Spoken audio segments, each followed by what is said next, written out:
कहाँ है law and order, कहाँ है स्वतः संज्ञान लेने वाले मिलॉर्ड, और कहाँ है बुद्धिजीवी नेता अभिनेता और वो लोग जो संविधान की बहुत बातें करते हैं, बहुत चिंता होती है उन्हें संविधान की और राष्ट्र की। लेकिन आज जब कुछ लोग देश के कोर्ट को चुनौती दे रहे हैं, सरकार को चुनौती दे रहे हैं, देश में खालिस्तान जिंदाबाद के नारे लगाए जा रहे हैं और एक राज्य का सीएम देश के टुकड़े करके उसके एक टुकड़े का पीएम बनना चाहता है, ये सब बातें इतनी गंभीर हैं, राष्ट्रद्रोह की बातें हैं, लेकिन इस पर कोई बात नहीं हो रही, कोई चर्चा नहीं हो रही। सारे मीडिया वाले केवल और केवल हिजाब पर लगे हुए हैं। वो चाहते हैं कि मुसलमानों को हिजाब पहनने का अधिकार दे दिया जाए, आगे वो कुछ और चाहेंगे। लेकिन देश की जनता को समझना होगा कि इस समय देश किस हालात से गुजर रहा है और राष्ट्रद्रोहियों को समझकर उन्हें पहचान कर उनका विरोध करना होगा। देखिए ये तीनों वीडियो और समझिए, इन राष्ट्रद्रोहियों को पहचानिए और इनका पुरजोर विरोध कीजिए। और अगर न्यायपालिका का फैसला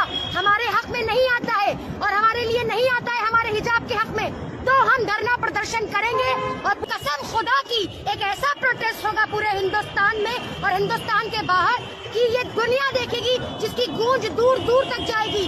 ये यहाँ से सैयद उज़्मा परवीन उर्फ झांसी की रानी ये चैलेंज करती हूँ केंद्र सरकार को कि अगर फैसला हमारे हक में नहीं हुआ तो एक गूंज उठेगी और वो गूंज की जो कान तक आपके जाएगी, जिसे आप बर्दाश्त नहीं कर पाएंगे।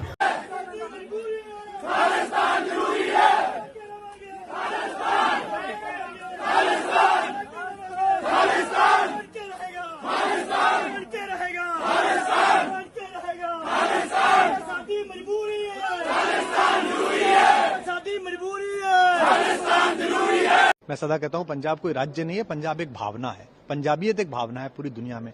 ऐसे में एक ऐसा आदमी जिसने एक समय में मुझे ये तक कहा था, जब मैंने उसको कहा कि ये जो फ्रिंज एलिमेंट हैं, जो अलगाववादी संगठन हैं, जो खालिस्तानी मूवमेंट से जुड़े हुए लोग हैं, इनका साथ मत ले पिछले चुनाव में। और उसने कहा था कि नहीं हो जाएगा, चिंता मत कर। और कैसे चीफ मिनिस्टर बनेगा तो उसने उसका फार्मूला भी बताया था कि ऐसे ऐसे भगवंत को और फुल्का जी को लड़वा दूंगा और मैं पहुंच जाऊंगा। और आज भी वो उसी पथ पे है, मानो मत मानो, और नहीं भी है तो वो पपेट बिठा लेगा, कोई कुछ कर लेगा वो कुछ काम। तो ऐसे में उसने मुझे इतनी भयानक बातें बोली जो कि सबको पता है, पंजाब में सबको पता है। कि एक दिन तो मुझसे कहता है कि तू चिंता मत कर, या तो मैं एक स्वतंत्र सूबे का मुख्यमंत्री बनूंगा। और मैंने कहा ये अलगाववाद 2020 का रेफरेंडम आ रहा है, पूरी दुनिया फंडिंग कर रही है आईएसआई से लेके और बाकी अलगाववादी ग्रुप। तो कहता तो क्या हो गया, तो स्वतंत्र देश का पहला प्रधानमंत्री बनूंगा।